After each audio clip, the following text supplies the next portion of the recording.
सारंगस्वामी शाळेच्या मैदानाच्या संदर्भामध्ये असं ऐकलं जातं की ती जागा ही महानगरपालिकेची ओपन स्पेस आहे आणि तिच्यावर आता सारंगस्वामी शाळा प्रशासनानं जे तर त्याच्यावर सगळा कब्जा करून त्याला कंपाऊंड घेरला आणि तिथे बाकीच्या लोकांना याला मज्जाव केलेला आहे.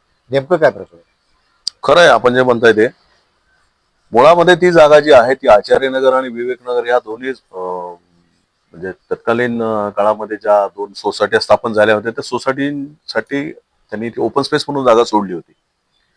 फक्त शाळेला म्हणून त्यावेळेसचे जे काही अध्यक्ष त्यावेळेसचं जे काही मंडळ असेल त्यांचं संचालक मंडळ सोसायटीचं त्यांनी एक रास्त भावनेने एका चांगल्या भावनेनं ती जागा त्या सारंगस्वामी जी काही संस्था आहे त्या संस्थेला दिली होती, वापरायला दिली होती. मालकीची शाळेसाठी अगदी मालकीची केली नव्हती. ओपन स्पेस आहे ती महानगरपालिकेची आहे. तिला मालकी ना सोसायटी देऊ शकते ना महापालिका देऊ शकते.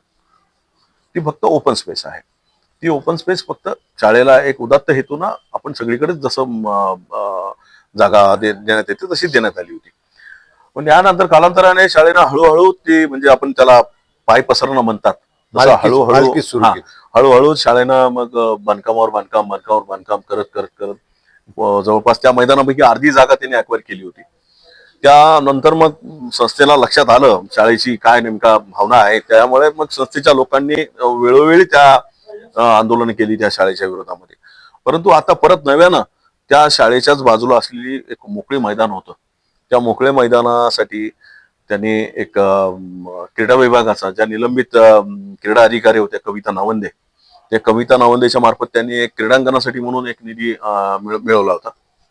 तो क्रीडांगणाच्या कामासाठी खर्च न करता त्यांनी असं ऐकण्यात येतं की ते फक्त संरक्षण भिंतीसाठी वापरलं आणि संरक्षण भिंतीच्या वेळेला अक्षरशः त्यांनी त्या ठिकाणी गुंड माणसं उभे केले आणि त्यांनी ते बांधकाम करून घेतलं. त्या भागामध्ये राहणारे जे काही आहेत ज्येष्ठ नागरिक असतील त्या भागातले जे राहणारे आहेत ते सगळे एक सुजाण नागरिक आहेत.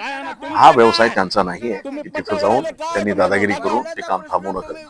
त्यांनी त्या ठिकाणी मग आंदोलनाचा पर्याय निवडला आणि तिथे जवळपास महापालिकेच्या समोर 9 ते 10 दिवस आंदोलन झालं होतं.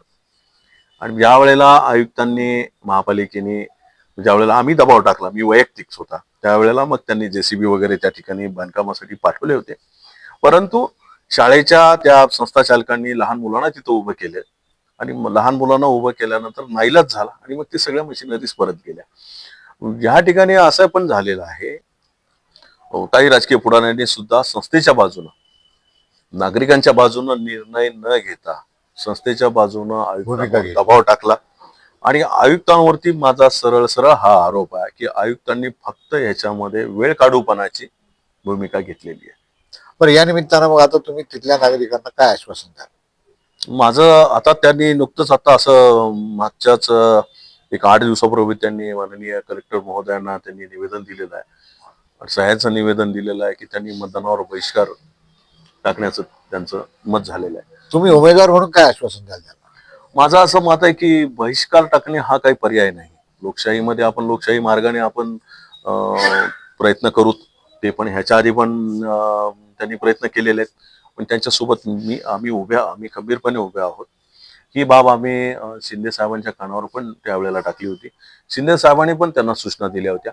परंतु इथल्या एका स्थानिक राजकीय नेत्याचा थोडासा दबाव जास्त झाल्यामुळे आयुक्तांचा त्या ठिकाणी नाईलाज झालेला आहे आणि त्या आयुक्तांनाच चांगलं ठाऊक आहे की हा दबाव कोणाचा आहे. नागरिकांना तुम्ही नेमकं कशा पद्धतीने आश्वस्त करू इच्छिता ह्या प्रकरणामध्ये? महानगरपालिकेच्या माध्यमातून आता ज्या वेळेला आता सध्या प्रशासकांवर जो काही दबाव आहे ते आयुक्तांना चांगला माहिती आहे.